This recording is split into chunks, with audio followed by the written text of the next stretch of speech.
প্রিয় দর্শক, আসসালামু আলাইকুম রহমতুল্লাহ।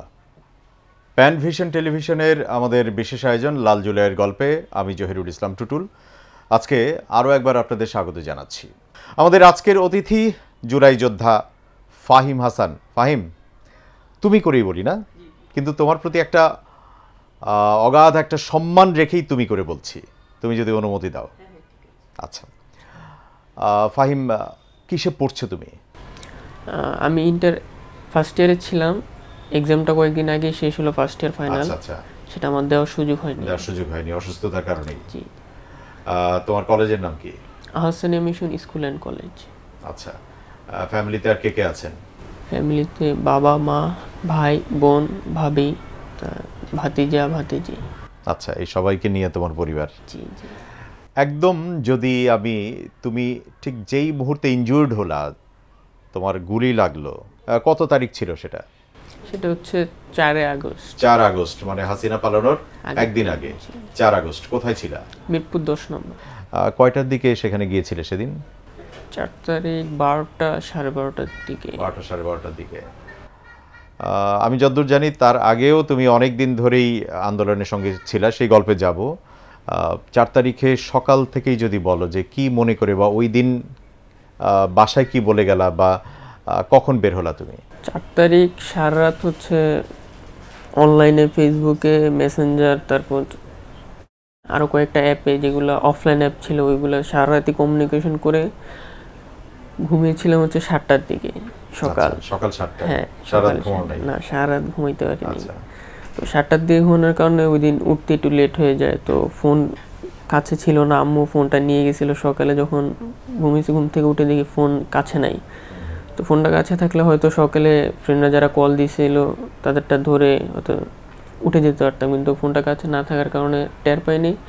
তো অলমোস্ট 12টা, 12:30টাই বেজে গেছে। তো তাড়াহুড়া করে উঠে ফোনটা লুকিয়ে নিয়ে ফোন দিলাম যে 10 নম্বরের কী অবস্থা। তো বললো 10 নম্বর খুব খারাপ একটা অবস্থা, যে গোলাগুলি হচ্ছে 10 নম্বর মূল জায়গায় হচ্ছে আওয়ামী লীগের দোসররা সেখানে অবস্থান করতেছে ভোর সকাল থেকেই। তো চারিপাশে ছাত্র জনতা, কিন্তু মানে ওই মুখে কেউ হতে পারতেছে না গোলাগুলির কারণে। তো এগুলো শুনলাম, তখন আম্মু ওয়াশরুমে ছিল, এই সুযোগটা নিয়েই হচ্ছে চলে যাই, কাউকে না বলে।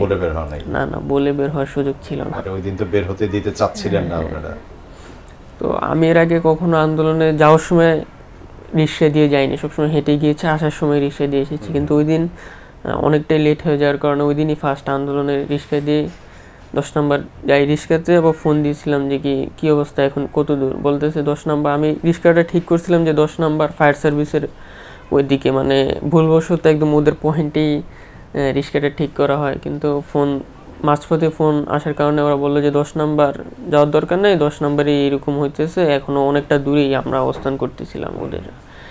তো পরে সিদ্ধান্ত চেঞ্জ করে আমিও ওদের কাছাকাছি নেমে যোগদান দেওয়ার পর দেখি যে সামনে আর্মি রশি দিয়ে সামনে দাঁড়িয়ে আছে, তাদের সামনে ট্যাঙ্ক, মাঝখানে অনেকটা গ্যাপ, তারপর হচ্ছে ওই দিক থেকে তো তখন পর্যন্ত শুধু স্লোগান আসছিল, কারণ তখনও ধাওয়া পাল্টা তো শুরু হয়নি। আর্মির ব্যারিকেড ছিল, রশি ছিল, ট্যাঙ্ক ছিল, তারপর ওই যে ওরা বালুর বস্তা টস্তা দিয়ে যে কীভাবে ক্যাম্প ওইরকম ছিল। তো ওইগুলার ওভারটেক করার এখনও সুযোগ হয় নাই। তো আর্মিদের সামনে কেউ স্লোগান ধরতেছিল না, সবাই নর্মাল তুমি কে আমি কে এইগুলো স্লোগান ধরতেছিল। তো আমি যাওয়ার পরে হচ্ছে 1 2 3 4 হাসিনা তুই গদি ছাড়, তারপর আরও কিছু উত্তেজনমূলক স্লোগান ধরি।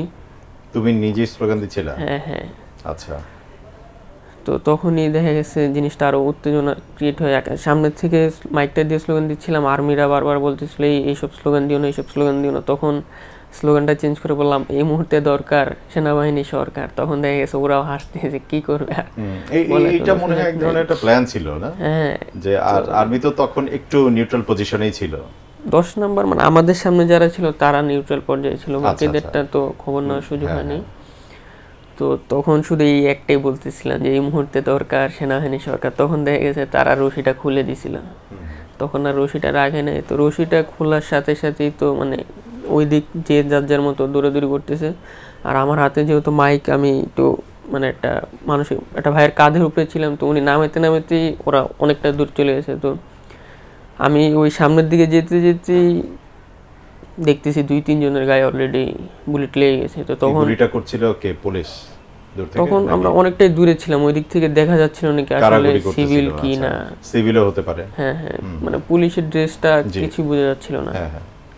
তো তখন মানে আমি যার পথে দেখতেছি যে একজনকে নিয়ে নর্মাল পাশেই ব্যান্ডেজ ট্যান্ডেজ করতেছে, ওর মনে হয় হাতে লাগলো দেখলাম। আরেকজনের খুব সিরিয়াস অবস্থা, এই কাঁধে লাগছে, ওর পুরো বডি হয়ে গেছে। তো ওকে হাতে করে নিয়ে যেতেছিল, কিন্তু শরীরটা যেহেতু হয়ে গেছে, হাতে মানে 2 জন কোনোভাবে ওকে রাখতে পারতেছে না, নিচে দেওয়ার পরে যেতেছে। তো এই তাৎক্ষণিক দেখলাম একটা হুন্ডা কি হয়ে যেন আসলো। তো ওনাকে হুন্ডা ভাইকে অনেক রিকোয়েস্ট করলাম যে ভাই একটু নিয়ে যান। তো হুন্ডাতে একজন বসলো, তাও কোনোভাবে মানে ওই ছেলেটাকে রাখতে পারতেছে না, কারণ শরীরের তো কোনো ওর ব্যালেন্স ছিল না, যা বারবার শুধু নিচে পড়ে যাচ্ছিল, ব্লিডিং হচ্ছিল প্রচুর। হ্যাঁ, তো তখন দেখা গেছে ওকে নামায়া 5-6 জন ধরে ইসলামী হাসপাতালে নিয়ে আসতেছিল। তখন সবাই অনেকটা পিছনে চলে গেছে।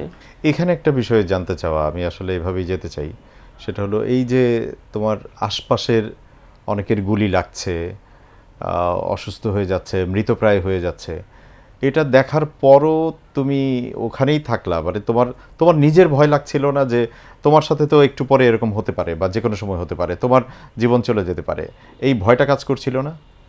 যে আন্দোলনে আমাদের যে চাওয়াটা, দেখা গেছে আমাদের সাথে যখন এক একটা সহযোদ্ধা আহত হচ্ছে, নিহত হচ্ছে, তখন এটা আরো দৃঢ়ভাবে আমাদেরকে মানে ওটার প্রতি আরো আগ্রহ বাড়াচ্ছে। মানে ভয়ের কোনো সুযোগ ছিল না, পিছনে তো যাওয়ার কোনো রাস্তা ছিল না। ভয়টাকে অলরেডি তোমরা জয় করে ফেলছো। জি জি, এরকম ছিল। কারণ ভয় করে পিছনে আসলেও তো কোনো সুযোগ নেই। আমরা দেখেছি ইন্টারনেটটা যখন অফ ছিল তখন কিভাবে ফেসবুকের পোস্ট, তারপর স্থানীয় ছাত্রলীগ কেউ স্ক্রিনশট দিয়ে অ্যারেস্ট করছে, বাসায় এসে হামলা করছে, সেইগুলো দেখে অভ্যস্ত ছিলাম। তো পিছনে আসার কোনো মানে ব্যাকআপ প্ল্যান ছিল না যে ভয় হোক কিছু হোক যে চলে আসবো। তো সেই ক্ষেত্রে আসলে ভয়টা ওরকম কাজ করে না। আর তখন মানে এখন হয়তো বলতে পারি যে ভয়কে জয় করছি, কিন্তু আসলে যে তখন ভয় ওয়ার্ডটা কি, এই জিনিসটাই মাথায় মানে চিন্তাতেই আসে না যে ভয় জিনিসটা কি। তারপরে যখন ওকে নিয়ে যাচ্ছিল এরপরে ঘটনাটা কি? তো এরপর হচ্ছে মানে অনেকটা পিছিয়ে যাওয়ার পর তখন ধাওয়া পাল্টা দেওয়া। ওটা কি 10 নম্বরের আশপাশেই? তখন ঠিক ওই সময়টাই কোথায় ছিল? 10 নম্বরের লোকেশনটা ছিল ওরা 10 নম্বর, আর আমরা হচ্ছে 10 নম্বর এই 11:30 কবরস্থানটার একটু সামনের দিকে। আচ্ছা। তো তখন হচ্ছে এই মানে ঝটিকায় শুধু ধাওয়া পাল্টাতে হচ্ছে, আহত নিহত হতেছে, মানে শুধু ধাওয়া পাল্টাতে হচ্ছে। মানে ওই সময় তার দুপুর তো হয়ে গেছে তখন। হ্যাঁ, অনেকটা সময় হয়ে গেছে। পাশাপাশি মানে মনে হইতেছিল যে কি আস্তে আস্তে আরো আক্রমণটা বাড়বে। শুধু আশপাশ থেকে মানে খবর শুনতেছিলাম যে এই 3 দিক থেকে হামলা করতেছে, এই 3 দিক থেকে হামলা করতেছে, এই 3 দিক থেকে হামলা করতেছে। আর ওই সময়টা মানে শুরুতে যেমন স্লোগানটা দিয়ে মানে একটা নেতৃত্ব দেওয়া যায়, সবাইকে একটা আওতা আনা যায়, ওই সময়টা আর কাউকে যে মানে বলবো যে এরকম করে না। দেখা গেছে অনেকটা দূর, তো গ্যাপ তো অনেক দূর, ওরা তো আমরা তার কাছে যেতে পারতেছি না, ওরা গুলি করতেছে, দূর থেকে গুলি করতেছে। যারা সামনে তারা তো গুলি খেতেছে, আবার পিছন থেকে ঢিলাঢিলি করতেছে, ওইগুলো এই আমাদের সামনের এরাই এদের উপরেই পড়তেছে। তো তখন ওদেরকে বললাম যে ইয়ে করে আহত নিহত বাড়ে লাভ নাই, তো এটা আমাদের একটা কোনো প্ল্যান কিছু করতে হবে। তো তখন তো আসলে মানে একটা কিছু বললে আশেপাশে একজন এসে বলতেছে ভাই আমার এই জায়গা পরিচিত একজন আছে, ভাই আমরা এটাই করতে পারি। তো তখন দেখলাম অনেকে এসে বললো যে কি ওই শেওড়াপাড়া কাজীপাড়া রোডেও অনেক মানুষ, তারপর এখানে 14 নম্বর ক্যান্টনমেন্টের লাইনেও অনেক মানুষ। তো তখন আমরা একটা প্ল্যান করলাম যদি সবাই এক সময়ে 10 নম্বর মুখে অভিমুখে হওয়া যায় কিনা।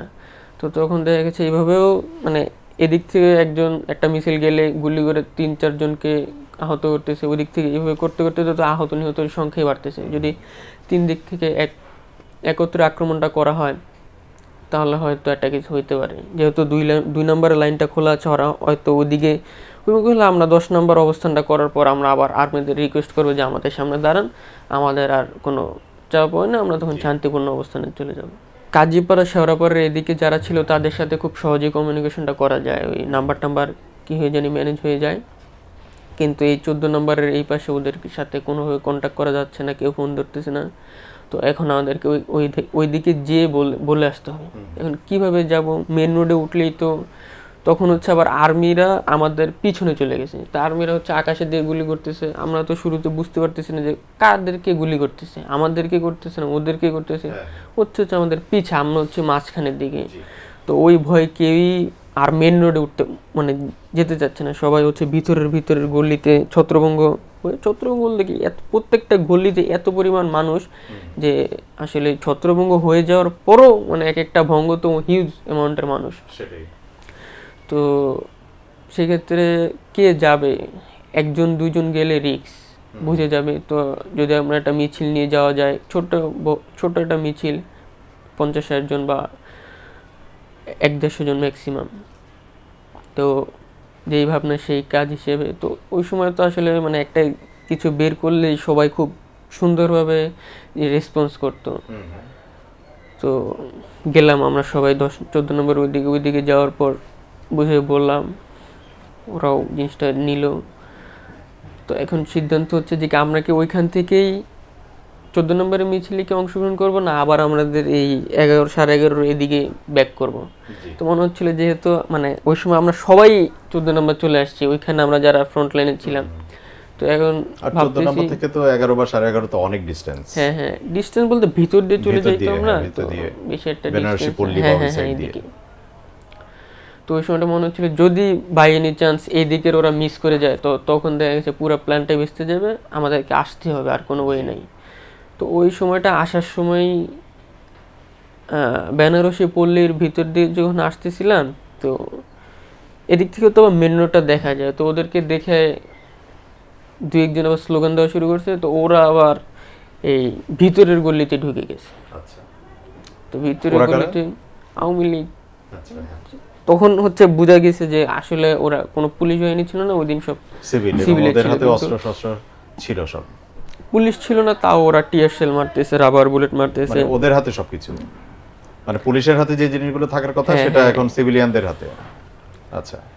তো ওরা ভিতরে ঢুকে যাওয়ার পরে দেখা গেছে অনেক কেউ বাসায় ঢুকতেছে, কেউ সোজা চলে গেল, কি করলো। তো ওই সময় তো আর সবাইকে দেখার সুযোগ হয় নাই। তো আমি একটা পিলার পিছে 5-6 জন আমরা দাঁড়িয়ে আছি, আমার হাতে একটা লম্বা একটা রড ছিল, লোহার একটা পাইপ ছিল। এই পাইপটা হচ্ছে আসার সময় একজন আমাকে দিছে যে ভাই এটা নিয়ে যান। এই যখন 11-11:30 থেকে 14 নম্বর আসার সময় বললো যে ভাই এটা নিয়ে যান। ওই সময়টা আমার সামনে ওরা 5-6 জনই আসার সময় অনেকটা কাছাকাছি আসার পর হচ্ছে ভিতর থেকে আর্মসগুলো বের করলো। কাছাকাছি আসার পর গালাগালি করতেছে, বলে তুই যা, তোরা মারবো না। তো আশেপাশে ওরা আমার সাথে যারা ছিল ওরা তো খুব মানে ভয় পেয়ে যেতেছে, ওরাও গালাগালি করতেছে। মানে নিচে আর কোনো ইটও ছিল না যে কিছু যে মারবে ঢিলে মারে। তো ওরা একদম ফ্রি হ্যান্ড, কোনো আমাদের তো কোনো কিছুই করার সুযোগ ছিল না। ওরা আসতেছে আর পিছন থেকে কন্টিনিউয়াসলি গুলি করতেছে। ওরাও বলতেছে মানে সামনে ওরাও বলতেছে ভাই মাইরেন না, আমাদের গায়েই লাগবে। আমরা তো সব শুনতেছি, কারণ তখন খুব কাছাকাছি চলে আসছে কয়েকজন আমাদের। তো এসে বলতেছে যা তোদের মারবো না, যা। তো এই বলার সাথে সাথে কয়েকজন দৌড় দিয়ে দিল। কারণ আমি ভাবতেছি আমার হাতের রডটা, আমি কি এখন দৌড় দিব না, দৌড় দিলে যদি গুলি করে, যদি দাঁড়িয়ে থাকে, ও যদি কাছাকাছি আসে বাড়ি একটার বেশি 2টা দেওয়া লাগবে না। তো সেই জন্য দাঁড়িয়েছিলাম, কিন্তু একটা সময় দেখলাম ওই যে পিছন থেকে গুলি করার কারণে ও আর মানে সামনে বেশিক্ষণ থাকতে পারতেছে না, ও সাইড হয়ে গেল। তো তখনই আমি হচ্ছে পিছনের দিকে দৌড় দিই, যেহেতু ও সাইড হয়ে গেছে আমিও চলে যাই এখান থেকে, এখানে আর দাঁড়ায় লাভ নেই। আমার সাথে তখন একজন ছিল। তো এই 2 জন দৌড় দিলাম, বললাম যে ভাই চলো দৌড় দেই। রেঞ্জটা ছিল মিনিমাম 100 মিটার। 100 মিটার গেলে হচ্ছে একটা কভার পাবো, 100 মিটারের কাছাকাছি আর কোনো কভার নেই, পুরোটা ওপেন রাস্তা। মানে 100 মিটার জায়গাটা হচ্ছে পুরোটা ওপেন, অর্থাৎ পুরোটাই হচ্ছে ওদের গুলির বা বন্দুকের রেঞ্জের মধ্যে। হ্যাঁ। তো 2 জন ক্যালকুলেশন করলাম কতক্ষণ সময় লাগে, কতক্ষণ সময় পাবো। যদি জুতা বাড়ি খাই, পরে যাই, তাহলে শেষ। তোর বলতেছি, ওর ভাইকে বলতেছিলাম ভাই তুমি পড়লে আমি তোমার ছেঁচড়ে নিয়ে যাবো, আমি পড়লে তুমি আমার ছেঁচড়ে নিয়ে যাবো। ছেলেটার নাম কি? আসলে ওই ভাইয়াটার নামটা আমার মনে নাই। আচ্ছা, মানে এই আন্দোলনে যাওয়ার পরেই পরিচয় হয়েছে। হ্যাঁ। তো দুজন ওইখানে দাঁড়িয়ে এরকম মানে মজা করতেছিলাম ওই সময়টাতে। ওই সময় ক্যালকুলেশন হ্যাঁ, সব চলতেছিল যে আমরা এই অংশটুকু কিভাবে পার হব। হ্যাঁ। জি। তো একটা সময় উনি দেখি হুট করে দৌড় দিয়ে দিল, আমাকে টান মানে আমাকে বলেই তো, তখন তো প্ল্যান প্রোগ্রামে চলতেছে দৌড়টা দিয়ে একটা সুযোগের অপেক্ষা আর কি। তো উনি আমাকে হাতটা টান দিয়ে দৌড় দিল। তো হাতটা টান দেওয়াতে আমি একটু দাঁড়িয়ে থেকে একটু মিস ব্যালেন্স হয়ে গেলাম। তো ওই ব্যালেন্সটা করে দৌড় দিলাম। আমি আবার ওনাকে ওভারটেক করে গেছি। উনি আর তো একটু বড় ছিল, আর আমি যেহেতু ফুটবল টুটবল খেলতাম, তো আমার একটু রানিং স্পিডটা একটু মোটামুটি ভালো ছিল। জাস্ট আর 2-3 কদম হয়তো ছিল, ওই তখনই গুলিটা লেগে যায়। আমি পড়ে যাই, নিচে পড়ে যাওয়ার পর উঠার ট্রাই করি,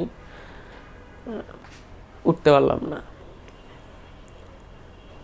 মনে হলো যে কি হয়তো পিছনে এটাই ইট পড়লো, মানে মনকে বোঝাচ্ছিলাম যে ইট পড়ছে, একটা পা ফুটবল খেলার সময় এখানে পড়ে গেলে পা ঝিম ধরে যেত, তখন হচ্ছে পায়ে এটা টান দিলে তখন মোটামুটি আবার ঠিক হইতো।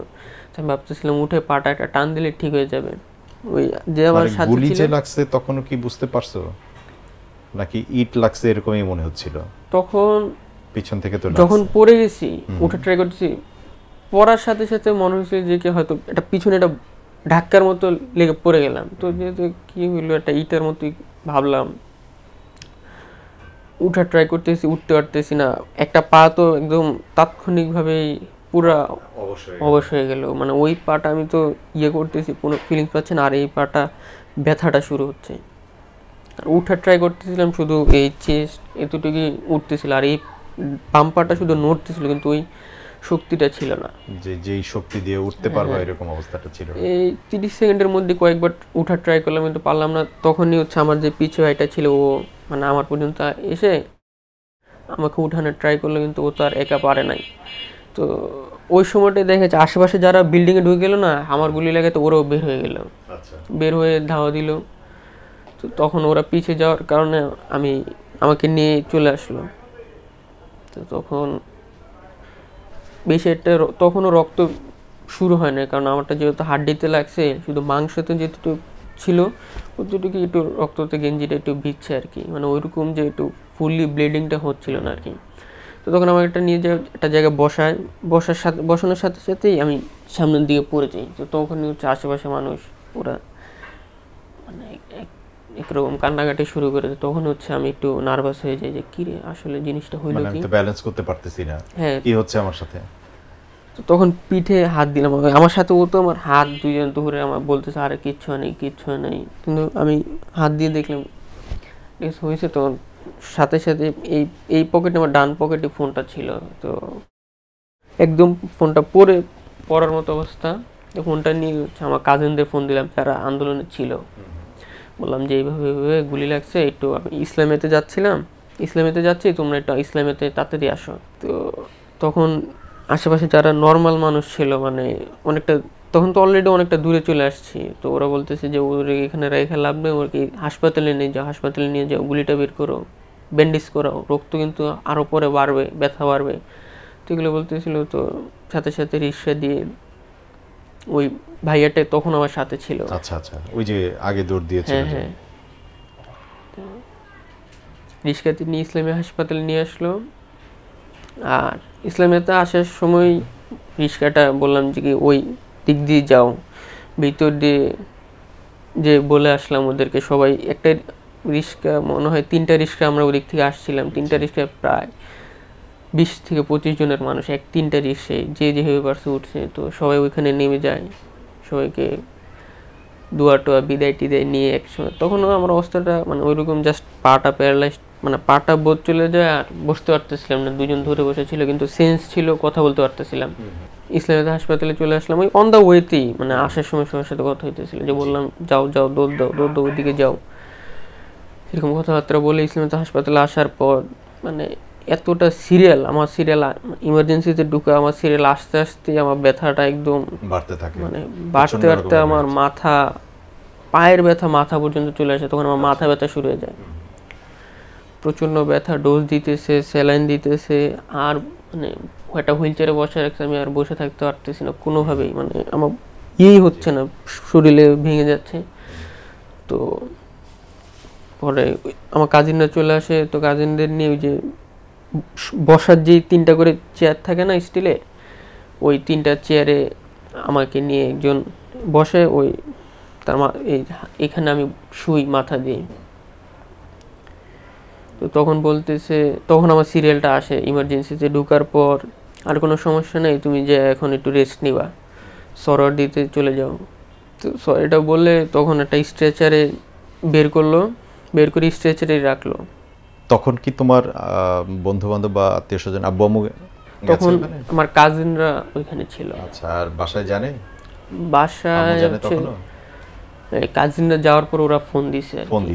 আচ্ছা, এরপরে ওখান থেকে কি সরোয়ার দিতে নিয়ে গেল? মানে এই বিষয়গুলো তো তোমার সব মনে আছে, তোমার তখনও আছে, সেন্স আছে। সেন্স থাকার পরে তোমার তো প্রচন্ড ব্যথা হচ্ছে, কোনোভাবে ব্যথা কমছে না। কারা নিয়ে গেল তখন ওখান থেকে সরোয়ার দিতে? আমার কাজিন, আমার ফুফাতো ভাই, চাচাতো ভাই। ওই একই দিনেই তো? হ্যাঁ, ওই দিনই তো নিয়ে গেল। হ্যাঁ, 4 তারিখ ওই সময়টাই। তো তখন দেখা গেছে স্ট্রেচারটা সংকট, আমাকে স্ট্রেচার থেকে নামাতে হবে। তো মানে এত ব্যথা আমার শরীরে, কেউ মানে স্ট্রেচারটাতেই যে ফ্যানের বাতাসটাতেই যে পশমগুলো নড়তেছিল, ওইগুলো তো আমার ব্যথা হচ্ছিল। তো সেখানে আবার বাতাসটা লাগার কারণে ও ব্যথা লাগছিল, বিষয়টা এরকম। স্ট্রেচার থেকে নামালো, ওই আবার আগের জায়গায় শোয়ালো। তো তখন অ্যাম্বুলেন্স কোনোভাবে ম্যানেজ করা যাচ্ছিল না। অনেকটা সময়, প্রায় অলমোস্ট আধা ঘন্টা হয়ে গেল। ওই ইমার্জেন্সি থেকে বের হওয়ার পরও আধা ঘন্টা হয়ে গেল। তখন আবার ব্লিডিং শুরু হয়ে গেল। তখন হচ্ছে মানে মারাত্মকভাবে ব্লিডিংটা শুরু হয়ে যাওয়ার পরে ওনারা আবার ভিতরে নিয়ে, পিছনে তো আমি কিছু টের পাচ্ছিলাম না, কিন্তু আমাকে একটা কাত করে অনেকক্ষণ একটা কিছু করে বললো যে কি এখন ইমার্জেন্সি নিতে হবে। পরে তো আমার সাথে ওরা কি করবে বুঝতে পারতেছে না। পরে আমি বললাম যে চলো, আমরা বলতেছি সিএনজি, শুধু সিএনজি আছে, কি করবি? আমি বললাম তার কোনো, চলো সিএনজি দিয়ে যাই। কি হয়ে যাবে তুই? সিএনজিতে শোয়ালে তো ব্লিডিং বাইরে যাইতেছে। আমি বললাম আরে সিএনজি হলো বইলো একটু তাড়াতাড়ি যাইতে। তো তখন সিএনজিতেই গেলাম সরোয়ারটিতে। তো সরোয়ারটিতে রওনা দেওয়ার সময়টা মনে হয় তখন 3টা বাজে।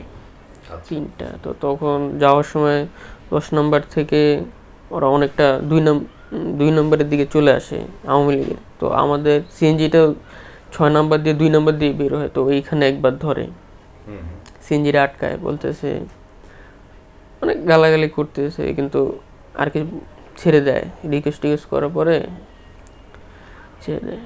2 নম্বর দিয়ে আবার 1 নম্বর দিয়ে আসার সময় আবার 1 নম্বর আবার সিএনজিটাকে ধরছে। তো একই কাহিনী, গালাগালি করতেছে সেই। আবার অনেকক্ষণ এই 1 নম্বর অনেকটা দেরি করায়। তো 1 নম্বরের পর আর সিএনজি কোথাও আটকায় নেই। তখন আসলাম সরোয়ার দিতে আসার পর এক্সরে করলো। এক্সরে করার পরে আমি দেখলাম যে বুলেটটা ভিতরে আছে। তখনই এক্সরে করার রুম থেকে বের হয়ে যখন লিফটে বললো যে ওটিতে চলে যেতে, ওটি লিফটের জন্য মানে লিফটের জন্য বসে ওই স্ট্রেচারে শুয়ে আছি। তো তখন হচ্ছে আমার বড় ভাই, আমার বড় বোন আসে। আর সরোয়ার দিতে আমি যাওয়ার আগে আমার আব্বু আম্মু সরোয়ারদি মেডিকেল অলরেডি চলে যায়। হ্যাঁ, তখন ওটির রুমের বাইরে যে একটা যা স্পেস থাকে সেখানে স্ট্রেচারটা রেখে কয়েকজন ডাক্তার এসে আসলো। অবস্থা দেখে বলতেছে যে অপারেশনটা করবে আর কি এই সমস্যাটার জন্য, ওনাকে ওই ডাক্তারকে কোনোভাবে কানেক্ট করা যাচ্ছিল না, ফোন অফ, কোনোভাবেই আশেপাশে ওই পরিচিত ডাক্তারের আশেপাশে যারা অ্যাসিস্ট্যান্ট ছিল তাদেরকেও কোনোভাবে কানেক্ট করা যাচ্ছিল না। তো ওরা বললো যে কি নিউরোসায়েন্সে নিয়ে আসতে। তখন প্রায় 4:30-5টা হয়ে গেছে। তো তখন ফোন আসে যে 10 নাম্বার আমাদের ছাত্র জনতা কাভার আপ করে দখলে নিয়েছে। 4 তারিখ। হ্যাঁ, 4টা 4:30। তো আচ্ছা, তুমি আবার ওই খবরও নিচ্ছ তখন? হ্যাঁ, আমার ফোন নাম্বার হচ্ছে তো সবার কাছে অ্যাভেলেবেল ছিল ওই সময়টায়। ওই দিকে মানে তখন তোমার এই সেন্সও আছে যে এই খবরটাও নিতে হবে যে ওইখানে কি অবস্থা, বাকিরা কেমন আছে। অথচ নিজের অবস্থা তো ভালো না। তারপর বাকিটা ওই যে ভাইয়া আপু আব্বু আম্মু, তো ওরা যাওয়ার পর তখন অ্যাম্বুলেন্স নিয়ে নিউরোসায়েন্সে চলে আসি। কিন্তু ডাক্তাররা কি তখন দ্রুত তোমাকে সেবা দিতে পারছিলেন বা দিতে চাচ্ছিলেন?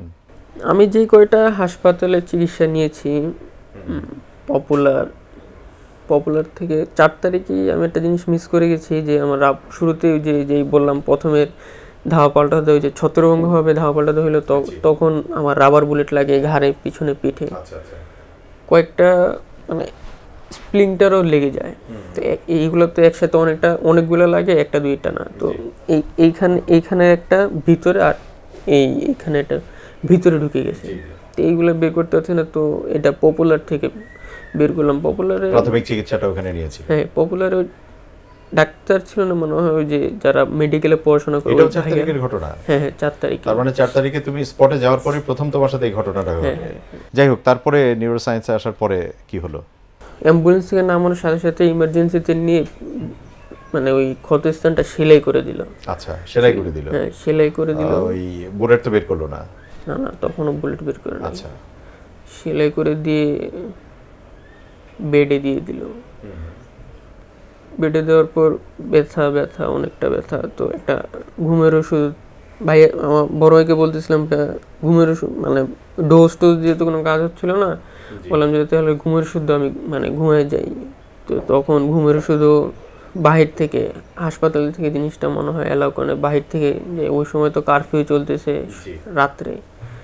তো ভাইয়া যে নিয়ে আসে ঘুমের ওষুধ খায়, কিন্তু মানে তাও কোনো কাজ হচ্ছিল না। তখন একটা নার্স এসে আমার বাম পায়ে 2টা সুই দিয়ে বলতেছে, যদি আমার আম্মুকে বলতেছে যদি আপনি দোয়া করেন এই 2টা সুই যদি কাজ করে তাহলে আপনার ছেলে প্যারালাইজড হবে না। হ্যাঁ, বললো যে এই 2টা সুইয়ের দাম 14,000 টাকা, 7 14,000 টাকা। তো 2টা সুই পুশ করলো, ব্যথা তো কোনোভাবেই কমতেছে না।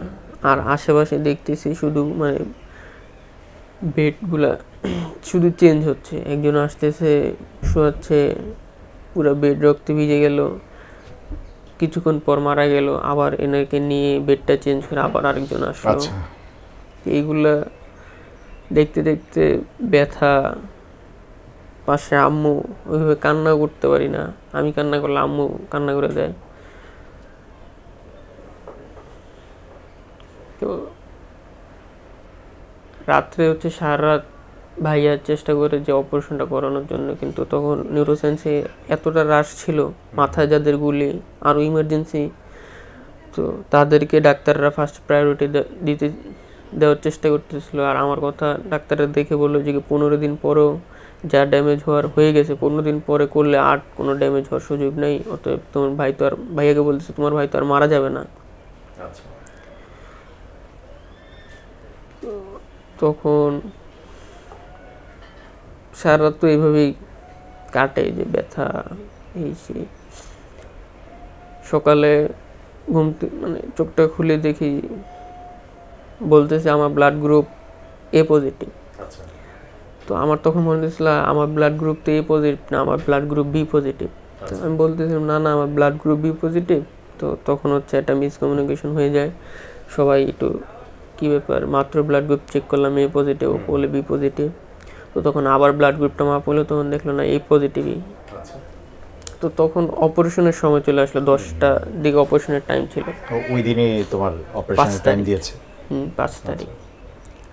তো আমার সাথে শুধু আম্মুরে বলতেছে যে একটা অপারেশন আগে যে সাইনটা করানোর জন্য না, ওই সাইনটা করতে বলতেছিল। তো তখন আমি আম্মুরে বললাম যে ভাইয়া কই, ভাইয়ারে বলো সাইনটা করতে। তখন ওই সাইনটা মানে আমি বুঝতেছিলাম না আসলে, যে অনেক সময় দেখা গেছে না সাইন করা যে যদি মারা টারা যায় ডাক্তার, তো আমার মনে হচ্ছিল কী লেখা এটা আগে একটু পড়তে পারলে হয়তো একটু ভালো লাগতো, কিন্তু ওই পড়ার সুযোগ হয় নাই। তো মনে হয় আম্মু ওই সাইনটা করে দেয়। আর অপারেশন থিয়েটারে যখন ঢুকেছিল তখন ভাইয়া ওষুধ টষুধ, ওই অপারেশনে কিছু মেডিসিন বাইরে থেকে আনা লাগে, ওইগুলো নিয়ে আসে। তো আমি বলতেছিলাম যে ভাইয়া তুমি ভিতরে থাকো। তো তখন হচ্ছে ডাক্তার আমার বাম হাতে আমাকে বারবার বলতেছিল যে তোমার যদি ব্যথা লাগে তাহলে তুমি আমাকে বইলো, তোমার যদি ব্যথা লাগে তো তুমি আমাকে বইলো, তোমার একটু ব্যথা লাগবে না। তো ডাক্তারটা খুব ভালোভাবে মোটিভেট করার চেষ্টা করতেছিল। সেটা ওই ঘুমে একটা সুই দিয়ে আমাকে একটা সূরা পড়াইলো, সূরা পড়তে পড়তে হচ্ছে আমার সেন্স লেস হয়ে যায় আর কি। কি দেখে, কি ভিতরে আসলে কোন কষ্টটা লেগেছিল, কোন উৎসাহটা তোমার মধ্যে কাজ করেছিল যে এই আওয়ামী ফ্যাসিজমের বিরুদ্ধে তোমার বন্ধুদের সঙ্গে থাকা দরকার? জুলাইয়ের শুরুর দিকে মানে 1-2 তারিখের দিকে আমাদের বাসায় হচ্ছে আমার ছোট মামা ছিল। তো মামা ওই সময়টা গ্রামে যাওয়ার জন্য মানে রওনা দিবে, কিন্তু ওই আন্দোলনের জন্য শাহবাগ অবরোধ ছিল যে 2 দিন মিস হয়ে যায়। তখন হচ্ছে এই আন্দোলনের কথা শুনি। তো মাঝখানে মনে হয় বৃহস্পতিবার একদিন গ্যাপ ছিল, ওই দিনই মামা চলে যায়। তো চলে যাওয়ার পর থেকে যেহেতু আন্দোলনের কথা তখন নিউজ ফিডে চলে আসে ফেসবুকে, তো তখন ওগুলো দেখার কারণে মানে কন্টিনিউয়াসলি ওগুলো আসতেছিল ওই সময়টা। তো তখন 8-9 তারিখে তো এই ছাত্রলীগের হামলা আমরা দেখলাম। তারপর একটা সময় গিয়ে আবু সাইদকে যখন মারা হলো, তখন তো মানে এগুলো অনলাইনে পোস্ট শেয়ার টেয়ার দেওয়া শুরু হয়। ওই সময়টা যে আন্দোলনটা করবো তখন তার মিরপুরে কেউ আন্দোলন করতেছে না। আর ওই দিকে একবারে ঢাকা বিশ্ববিদ্যালয়ে গিয়ে তখন আমি জাস্ট এসএসসি পরীক্ষা দিয়ে শেষ করছি, মানে ওই ভাড়াটাটুকু আমার কাছে ছিল না যে আমি যাবো ওই দিকে। তো ওই সুযোগ হয় না। 16 তারিখ হচ্ছে এই আমাদের কাছাকাছি বিউবিটি ইউনিভার্সিটি থেকে হচ্ছে ওরা এই ছাত্রলীগ যেদিন 15 তারিখ ঢাকা বিশ্ববিদ্যালয় আন্দোলন করে মানে হামলা করে, 16 তারিখ যেদিন ওরা প্রথম বের হয় আমাদের বাসার খুব কাছেই, তো ওদের সাথে গিয়ে ওই দিন যোগদান করি 16 তারিখ। কষ্ট তো হয় যে তুমি যে হাঁটতে পারো না, তুমি যে আর দৌড়াতে পারো না, তুমি যে খেলার মাঠে যেতে পারো না, এই কষ্টটা তো ভাইয়া হয় তোমার, তাই না? মানে আমাদের যে তখন মোটা দাগে যে চাওয়া পাওয়াগুলো ছিল যে সুবিচার, স্বৈরাচারের পতন, মানুষের যে স্বাধীনতার যে মানে আনন্দ সেই উপভোগটা করা, ওই চাওয়াটা যখন মানে ফুলফিল হয়, তো তখন দেখা গেছে এই কষ্টটা আসলে কিছুটা রিলিজ হয়, বা মানে ওই আনন্দের কাছে এই কষ্টটা মানে খুব বেশি একটা। আর যখন দেখো যে আবার সেই নতুন করে অনৈক্য, জুলাই যোদ্ধাদেরকে নানানভাবে ক্রিটিসাইজ করা হয়, বিভিন্ন জায়গা থেকে আজে বাজে কথা বলা হয়, তখন কষ্ট লাগে না? সব কিছুর তো আসলে পক্ষ বিপক্ষ থাকে। যখন আসলে খারাপ হয়, খারাপটাকে খারাপ বলে তো অবশ্যই কষ্ট লাগবে।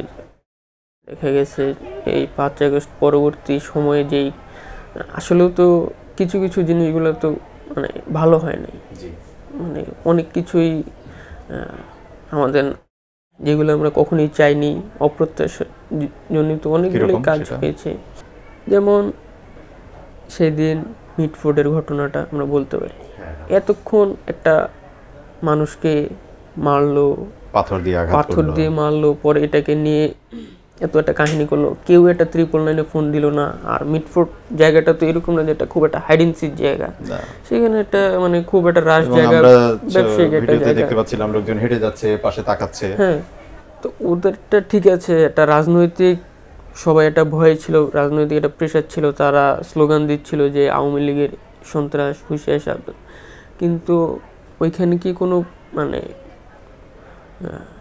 আমাদের যেই সুরক্ষা বাহিনী, আনসার, পুলিশ, আর্মি তো এখন আমাদের ম্যাজিস্ট্রেটি পাওয়ার নিয়ে সারা বাংলাদেশে কাজ করছে। তো এতটা সময় দেখি তাদেরকে তারা জিনিসটা মানে লক্ষ্য করলো না। অনেকটা পর যখন অনলাইনে ভাইরাল হয়ে গেল সব কিছু, আমরা 5 আগস্ট পরবর্তীতে দেখি, এটা হাসিনার আমলেও দেখেছি যে অনলাইন যেটা ভাইরাল হয়ে যায় তখন সেটাকে কোনো না কোনোভাবে ধামাচাপা দেওয়ার চেষ্টা করে। তো আসলে এইগুলোই মূলত আমাদেরকে কষ্টটা দেয়, ব্যথা বাড়িয়ে দেয়। কিন্তু এই কষ্ট কি হয় কখনো, এই আক্ষেপ কি আছে যে জুলাই আন্দোলনে যাওয়াটা আমার ভুল ছিল, এরকম কখনো চিন্তা হয়? হাসিনা স্বৈরাচারের পতন পাশাপাশি আরো কিছু চাওয়া ছিল। কিরকম? সুবিচার, বাক স্বাধীনতা।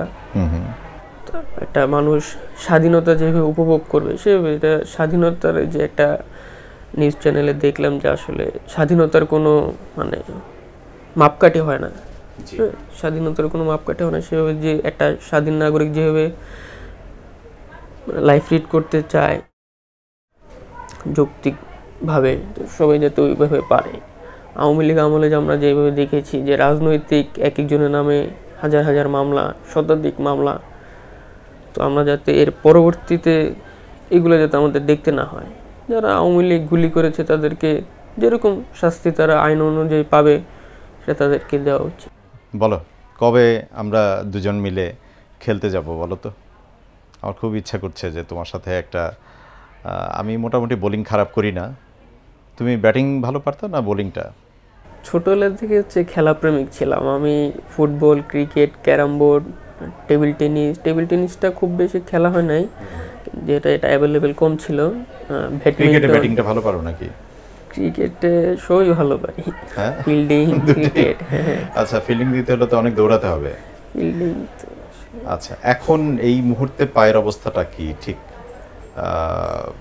দুই পা ফেলে কয় ধাপ যেতে পারো? এখন আগে ডান পা দিয়ে মানে ডান পায়ে ভর দিতে পারতাম না, এখন ভর দিতে পারি। কয় ধাপ যেতে পারো তুমি এখন হেঁটে? এখন মোটামুটি 5-7টা স্টেপ দিতে তারপরে আর পারি। যাওয়া যায় না, তাই না? তারপর কষ্ট হয়। ফিজিক্যালি আসলে কি কি কষ্ট হচ্ছে এখন? মানে পেইন হয় কি কোনো? হ্যাঁ, পেইনটা তো খুব মারাত্মক একটা পেইন। মারাত্মক পেইন হয় এখনো? হ্যাঁ, এটা হচ্ছে 24 আওয়ার চলতে থাকে আর কি। তার মানে তোমার এখনো পেইন হচ্ছে? হ্যাঁ, পায়ে পেইন হচ্ছে। পেইন হচ্ছে, আহা, ঠিক আছে, তোমাকে আর কষ্ট দিব না। দর্শক, ফাহিম যেটা বলছিল যে শুধুমাত্র বিশেষ কোনো বাহিনীর হাতেই, প্রশাসনিক কোনো বাহিনীর হাতেই যে শুধুমাত্র গুলি ছিল তা না, এটা ফাহিম প্রমাণ। ফাহিম বলেছে যে তাদের হাতে, অর্থাৎ একদম সিভিলিয়ানদের হাতেও দেখেছে যে পুলিশ যেগুলো ব্যবহার করে সেই ধরনের যন্ত্রপাতি বা সেই ধরনের মেশিন তাদের হাতেও ছিল।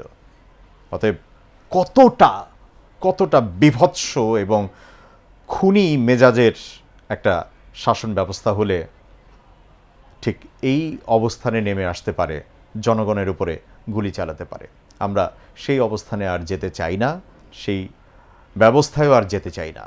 আমরা চাই ফাহিম সুস্থ হোক এবং এই দায়বদ্ধতা, ওই যেটা বললাম যে আমাদের ওই অর্থে যাদের কোনো ক্ষতি হয় নাই, দায়বদ্ধতা আমাদেরকে নিতে হবে। ফাহিমদের মতো বাকিদের সুচিকিৎসা যেন ঠিক মতো হয়। অর্থাৎ আমার কাছে কেন যেন মনে হয়, আল্লাহ রাব্বুল আলামিন বাকিটা জানেন, যে ফাহিমের চিকিৎসাটা যদি কন্টিনিউ হয়, আরও যদি চলমান থাকে, কারণ এগুলো অনেক টাকার ব্যাপার কিন্তু, হ্যাঁ, কারণ অনেক খরচের ব্যাপার, সেগুলো যদি আমরা সাপোর্ট দিতে পারি, কন্টিনিউ করাতে পারি, তাহলে ফাহিম দুপায়ে ভর করে আবারও দাঁড়িয়ে যাবে ইনশাআল্লাহ। সে প্রত্যাশা থাকলো, সেই দায়িত্বটা আমরা সবাই নিতে চাই। আজকের মতো বিদায় নিচ্ছি। আল্লাহ হাফিজ। আসসালামু আলাইকুম রহমতুল্লাহ।